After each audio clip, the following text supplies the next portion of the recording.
नमस्कार सभी किसान भाइयों बहनों का स्वागत है कार्यक्रम कृषि दर्शन के आज के इस अंक में। साथियों, जैसा कि आप सभी को पता है कि हम अपनी खेती किसानी में अक्सर उन फसलों का चयन करते हैं जो हमें बेहतर उत्पाद भी दे सके, उत्पादन दे सके और इसके अलावा हमारी आय को भी बढ़ोतरी में कारगर साबित हो।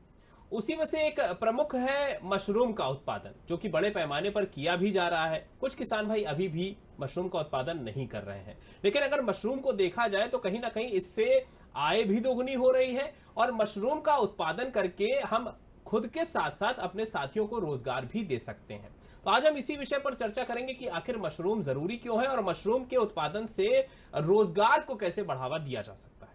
और इस विषय पर जानकारी देने के लिए आज हमारे साथ स्टूडियो में मौजूद है डॉक्टर पल्लवी श्रीवास्तव जी, जो कि सहायक प्राध्यापक है इंटीग्रल यूनिवर्सिटी लखनऊ में। मैम, आपको बहुत बहुत स्वागत। नमस्कार मैम, हम चर्चा कर रहे हैं मशरूम और मशरूम से जुड़े हुए रोजगार पर। तो सबसे पहले तो मशरूम के बारे में जान लेना जरूरी है, क्योंकि मशरूम खाने में जितना स्वादिष्ट है उतना ही हमारे शरीर को पोषक तत्व भी पहुंचाता है। तो मशरूम जरूरी क्यों है, महत्वपूर्ण क्यों है और किस तरह से ये हमारे लिए लाभकारी है? जी, मशरूम आहार में बहुत ही ज़रूरी है हम लोग के लिए, और उन लोगों के लिए ज़्यादा ज़रूरी है जो मांसाहारी नहीं है, जो मांस मछली नहीं खाते हैं। वो इसलिए क्योंकि इसमें प्रोटीन की अत्यधिक मात्रा होती है। प्रोटीन के साथ साथ इसमें अनेकों प्रकार के खाद्य लवण जैसे कि जिंक, आयरन, पोटेशियम, मैग्नीशियम, इन सब की भरपूर मात्रा है। इसके साथ ही साथ विटामिन्स भी इसमें बहुत पाए जाते हैं। और इसके साथ ही अगर हम बात करें तो जो आहार जागरूक समाज है उसके लिए ये अत्यंत आवश्यक है। क्योंकि इसके अंदर बहुत ज़्यादा मात्रा में फाइबर है। फाइबर जैसे कि रेशा हमारे पेट के लिए भी अत्यंत लाभकारी है, और इसमें वसा की जो मात्रा है वो अत्यंत कम है, जो कि हमारे वजन को भी नियंत्रित करने में अत्यंत लाभकारी है। तो मशरूम हमाे लिए बहुत ही उपयोगी है, और साथ साथ इसमें औषधीय गुण भी पाए जाते हैं। जी, जैसे कि इसमें आप देखिए कि हृदय रोगियों के लिए ये अत्यंत लाभकारी है, तथा मधुमेह रोग में भी ये बहुत आपके लिए लाभकारी सिद्ध हो रही है। प्रोस्टेट कैंसर में भी इसका अभी शोध चल रहा है, इसमें भी इसके गुणवत्ता पाई गई है। मतलब कुल मिलाकर मशरूम को देखा जाए तो ये किसी दवा से कम नहीं। बिल्कुल जी, बिल्कुल सही कहा। हम जो चर्चा कर रहे हैं वो है मशरूम के उत्पादन और उससे जुड़े हुए रोजगार को लेकर कि क्या इससे रोजगार में भी वृद्धि हो रही है। तो सबसे पहले तो यही बताइए कि क्या मशरूम का उत्पादन करके रोजगार को बढ़ावा दिया जा सकता है? किसानों की आय पर कहीं ना कहीं फर्क पड़ रहा है इससे? आज का जो समाज है, जो किसान वर्ग है, वो अपनी आय को दुगना करना चाहता है। देखिए, तो इसका मतलब क्या है कि खाली गेहूं, चावल और ये जो अनाज की फसलें हैं, इसको बुआई करके हम लोग अपनी अनाज को आय को दुगना नहीं कर सकते हैं। तो इसके साथ ही साथ हमको अन्य विकल्पों का भी चुनाव करना अत्यंत महत्वपूर्ण है। तो इसमें हम मशरूम की खेती को कर सकते हैं, और इसके अत्यंत फायदे भी हैं। इसमें होने वाला मुनाफा दर जो है वो काफ़ी ज़्यादा होता है। जी, जैसे कि हम बात करें, अगर 1 किलो मशरूम हमें उगाना है तो उसमें आने वाली लागत जो है वो 30 से 35 रुपए होती है। जी, और अगर हम इसको बेचते हैं तो उसमें हमें 150 से 200 रुपए में ये फसल 1 किलो बाजार में बिकती है। अब आप खुद देखिए कि मुनाफा दर कितना ज़्यादा है। तो इसमें मुनाफा दर ज़्यादा होने के साथ साथ इसमें जो मौसम का जो प्रभाव, जो दुष्प्रभाव मौसम का पड़ता है वो भी काफ़ी कम होता है, क्योंकि ये बंद कमरे में हो रही है फसल। तो इसमें बाहर बारिश हो रही है या बाढ़ आ रही है या मौसम ख़राब हो रहा है, ओले गिर रहे हैं, तो इस चीज़ का इस पर कोई प्रभाव नहीं पड़ता है। और एक छोटी सी इकाई जो है उससे आप तकरीबन 10 से 15 लोग को रोजगार दे सकते हैं। 10 से 15 लोगों को रोजगार दिया जा सकता है। जी बिल्कुल, ठीक है। ये तो मैम बात हो गई मशरूम रोजगार के बारे में, और मशरूम को कैसे उत्पादन करके हम अपने रोजगार के साथ साथ अपने आय की वृद्धि कर सकते हैं। लेकिन अभी आपने जिक्र किया कि अगर हम जिस तरह से आम खेती करते हैं, दाल चावल की, धान की, तो जब किसान उसकी खेती करता है तो कहीं ना कहीं उसमें प्रजातियों का बड़ा ध्यान रखता है कि हम अच्छी प्रजातियों का चयनित करें तो हमें अच्छी जो उत्पादन है वो मिलेगा, गेहूं का चाहे चावल का। क्या ऐसा ही मशरूम में भी है? मशरूम में भी कुछ ऐसी प्रमुख प्रजातियां हैं कि अगर उनका चयन किया जाए तो अच्छा लाभ मिल सकता है किसानों को, या फिर किसी भी मशरूम की प्रजाति का आप उसका उत्पादन कर सकते हैं? नहीं, ऐसा नहीं है। मशरूम में भी प्रजातियां होती हैं, और उसमें अगर हम अच्छी किस्मों का प्रयोग करते हैं तो हमारी फसल अच्छी उगेगी और उससे होने होने वाला मुनाफा दर अत्यंत अधिक बढ़ जाएगा। अच्छा। देखिए पूरी दुनिया में तो तकरीबन 2000 से ज़्यादा मशरूम की किस्में पाई जाती हैं। 2000 से ज़्यादा? 2000 से ज़्यादा। अच्छा। और इसके बाद आप देखेंगे कि उसमें से खाने योग्य जो किस्में होती हैं वो 20 से 25 हैं। अच्छा। 20 से 25 ही हम खा सकते हैं। और जो इसमें से कुछ किस्में ऐसी भी होती हैं जो अत्यधिक जहरीली होती हैं, तो उनका अगर हमें चुनाव करना है तो आपको उन मशरूम में दाग धब्बे जिस मशरूम में आपको दिख रहे हैं तो वो खाने के लिए आपके ठीक नहीं है। और एक छोटी सी इकाई जो है बात करें तो इसमें भारत में जो सबसे ज़्यादा उगाई जाती है वो श्वेत बटन मशरूम की प्रजाति है। और इसके अलावा भारत में ढींगरी मशरूम, पुआल मशरूम और दूधिया मशरूम भी उगाया जाता है। अच्छा जी। तो ये प्रजातियां जो हैं जिनके बारे में आपने बताई आसानी से मिल भी जाती हैं? जी मिल जाती हैं, बिल्कुल मिल जाती है। इसके बीज आपको अलग अलग जगह पे मिलेंगे तो इसके बीज हमें उपलब्ध होते हैं। ठीक है। अगर मैम कोई किसान है वो साल भर चाहता है कि उत्पादन करते रहे हम मशरूम का, तो क्या वो इन्हीं प्रजातियों पर अग्रसर रहे, इन्हीं प्रजातियों पर फोकस करे कि इन्हीं प्रजातियों का चयन करके हम साल भर उत्पादन पा सकते हैं, या उनकी कोई अलग दूसरी प्रजातियां भी हैं? जी नहीं, अलग नहीं है। आप ये क्योंकि भारतवर्ष का जो हमारा मौसम है वो इन प्रजातियों के अनुकूल है, तो हमें प्रजातियों का अगर हम चयन कर रहे हैं तो हमें उगाने के लिए जैसे ठंडियों के मौसम में श्वेत बटन मशरूम की खेती अत्यंत लाभकारी रहती है। ये सितंबर के महीने में उगाया जाता है और इसकी कटाई हम जनवरी फरवरी के माह तक का कर सकते हैं। इसके अलावा जो ढींगरी मशरूम है उसकी बुआई आपकी दिसंबर के महीने में होती है और इसके कटाई जो है हम लोग अप्रैल तक का कर सकते हैं। फिर आती है बात जो दूधिया मशरूम है। दूधिया मशरूम जो सबसे अच्छा फलता फूलता है वो आपका जो है बरसात के मौसम में है। अच्छा। तो दूधिया मशरूम की अगर आप किसान बंधु अगर खेती करना चाह रहे हैं तो उसको बरसात के मौसम में। चलिए, आपने प्रजातियों के बारे में बता दिया, अब ये भी बता दीजिए कि अगर हमें उत्पादन करना है, क्योंकि हमारा कार्यक्रम देखने के बाद बहुत सारे ऐसे किसान भाई हैं जो मशरूम का उत्पादन करना शुरू करेंगे, तो अगर वो उत्पादन की शुरुआत करें तो कौन कौन सी प्रमुख बातें हैं जिनको ध्यान में रखें? जी, प्रमुख बातें तो बहुत सारी हैं जो किसान बंधुओं को ध्यान में रखनी चाहिए। सबसे पहली प्रमुख बात है कि प्रशिक्षण। जी। क्योंकि जो मशरूम की खेती है वो एक विज्ञान है, तो विज्ञान को जानने से पहले आपको प्रशिक्षित होना बहुत अनिवार्य है। तो इसके लिए आपको प्रशिक्षण लेना पड़ेगा। दूसरी चीज है इसमें ध्यान रखने वाली बात कि आपको सही स्थान का चुनाव करना है। अच्छा। सही स्थान का मतलब है कि आपको ऐसा स्थान चयनित करना है खेती के लिए जो सूर्य की किरणों से दूर हो, अंधेरा हो जिस जगह पे, ऐसे स्थान का चयन आपको करना है। उसके पश्चात स्थान आपने चयन कर लिया, उसके बाद इसके अंदर जो मशरूम हम उगाते हैं तो इसके अंदर नमी जो आर्द्रता होती है उसको बरकरार रखना, उसको नियंत्रित रखना अत्यंत आवश्यक है। आर्द्रता ज़्यादा कम मशरूम की फसल पे दुष्प्रभाव डाल सकती है। अच्छा। तो मशरूम की जो हमारे कमरे की आर्द्रता है उसको हमको बरकरार रखना है, साथ ही साथ तापमान का भी ध्यान रखना है और साफ सफाई का तो ध्यान रखना ही रखना है। कंपोस्ट की बात करें, क्योंकि कंपोस्ट बहुत ज़रूरी है अगर हम मशरूम के उत्पादन की बात कर रहे हैं या मशरूम की खेती की बात कर रहे हैं, तो उसके कंपोस्ट को कैसे तैयार किया जाए, क्योंकि कहीं ना कहीं बुआई से पहले कंपोस्ट का तैयार हो जाना बहुत ज़रूरी है। तो कौन कौन सी वो प्रमुख चीज़ें हैं जिनका कंपोस्ट में होना ज़रूरी है और कंपोस्ट को तैयार करने के समय उन बातों का ध्यान में रखना ज़रूरी है, वो कौन कौन सी बातें हैं? जी, कंपोस्ट इसके लिए अत्यंत महत्वपूर्ण है। अगर कंपोस्ट अच्छी होगी तो मशरूम की फसल भी अच्छी होगी, उसका हम अत्यंत अधिक उपज ले सकते हैं मशरूम की।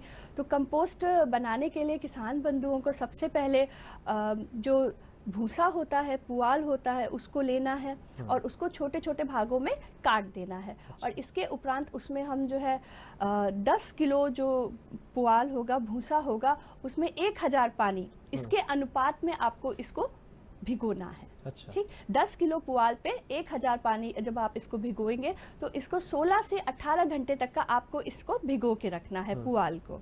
ठीक है। और इसके उपरांत आपको इसमें फॉर्मेलिन नाम की जो दवा होती है, अगर आपने 1000 लीटर पानी लिया है तो उसमें 100 से 150 ml आपको जो है फॉर्मेलिन की दवा डालनी है और इसके साथ ही साथ आपको 7.5 ग्राम कार्बेंडाजिम दवा इसमें मिला देनी है। और इसको मिलाने के बाद आपको इस भूसे को तकरीबन 16 से 18 घंटे तक का भिगो के रखना है।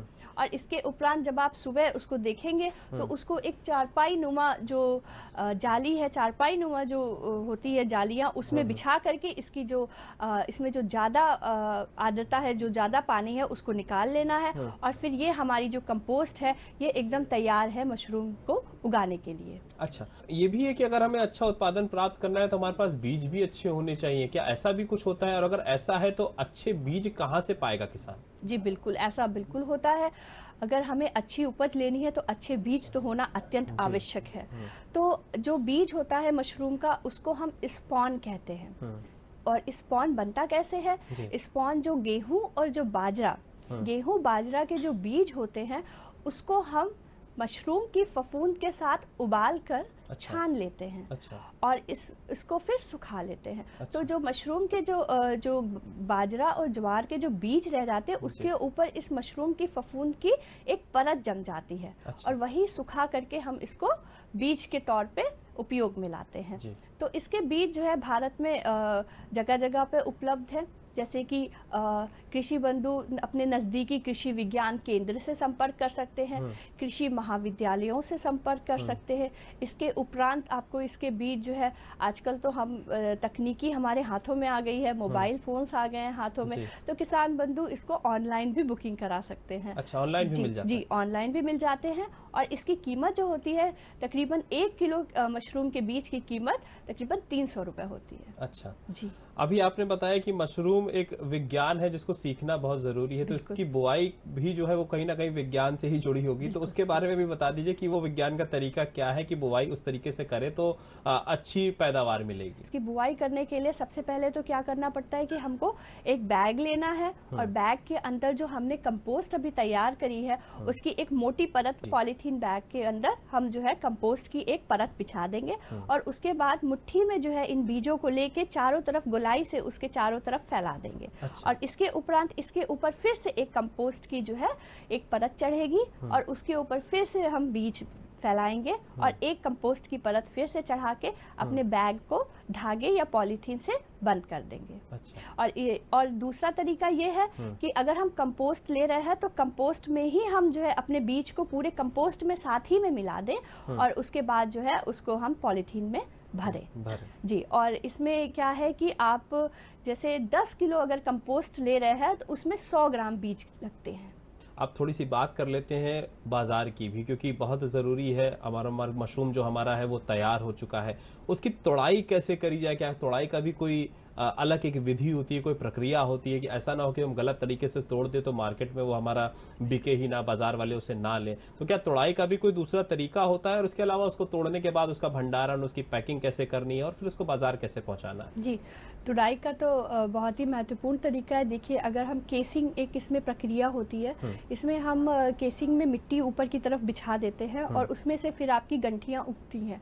तो जब आपकी गंठियां 2 से 5 दिन में एकदम बड़ी हो जाएंगी और उन बड़ी बड़ी गंठियों को आप क्या करें, ऊपर की तरफ से पकड़े और उसको ऐसे गोल गोल घुमा दें। अच्छा। और उसको गोल घूमते ही वो अपने आप टूट के बाहर आ जाएगी। अच्छा। तो या तो एक विधि ये हो गई और या फिर आप इसको चाकू के उससे जो है काट सकते हैं, चाकू की सहायता से इसको काटा जा सकता है। अब किसान बंधुओं से मैं ये निवेदन करना चाहूंगी, अगर आप लोग उसको चाकू से तोड़ रहे हैं, तुड़ाई कर रहे हैं, तो उसके बाद का बचा हुआ डंठल को जरूर निकाल लें अपनी खाद में से, क्योंकि फिर वो आने वाली जो मशरूम की फसलें हैं उसमें वो फफूंद बढ़ाने का काम कर सकता है। तो डंठल निकालना अत्यंत आवश्यक है। भंडारण और पैकिंग की बात अगर करी जाए? जी, भंडारण, देखिए, जो मशरूम है वो अत्यंत सड़नशील पदार्थ है, उसको सड़ने में ज़्यादा समय नहीं लगता है। तो मशरूम अगर सड़ रहा है तो उसके लिए हमको क्या है कि किसान बंधुओं से ये कहना चाहते हैं कि आप जब भी मशरूम की खेती प्रारंभ करें तो उसको बेचने वाला बाजार आप ये सुविधा देख ले कि बाजार आपके नज़दीक हो। और अगर बाजार आपका नज़दीक नहीं है तो आपके पास जो साधन है उसको ले जाने लाने की व्यवस्था बेहतर होनी चाहिए। ठीक है मैम, ठीक है। आप यहाँ आई और इस विषय पर ये जानकारी दी, उसके लिए आपका बहुत बहुत धन्यवाद। धन्यवाद। तो किसान भाइयों, आज हमने जाना मशरूम के उत्पादन के बारे में और ये भी जाना कि मशरूम से हम कैसे अपनी आय को बेहतर कर सकते हैं और इसके अलावा खुद के साथ साथ अपने जो साथी हैं, हमारे आसपास के लोग हैं, उनको भी मशरूम के उत्पादन के रोजगार से जोड़ सकते हैं और उनकी भी आय को बेहतर कर सकते हैं। हम उम्मीद करेंगे कि आज के इस अंक से आपको बहुत सारी जानकारियां मिली होंगी। तो मशरूम की खेती करिए और रोजगार को बढ़ावा दीजिए। आज के मैं मदी जनमती, नमस्कार।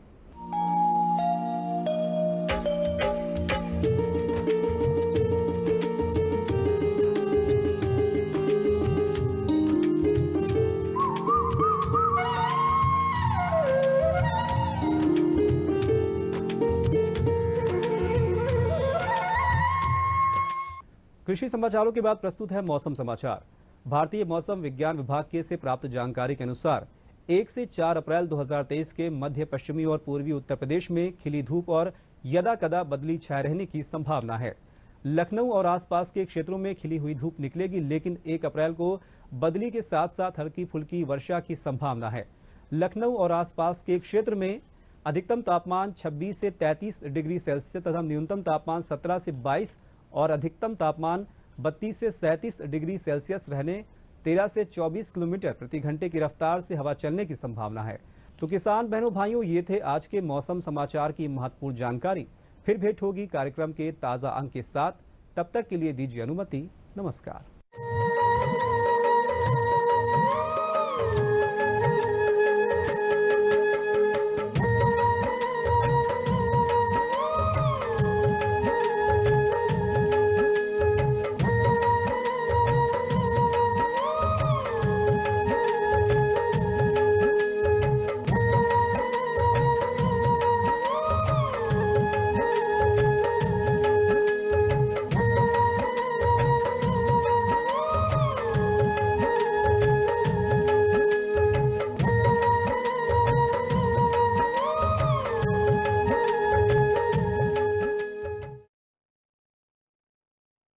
बदलते वक्त के साथ बदलती है सोच, परिवार के रिश्ते, बच्चों की जरूरतें, स्वास्थ्य की बातें या बदलती जीवन शैली।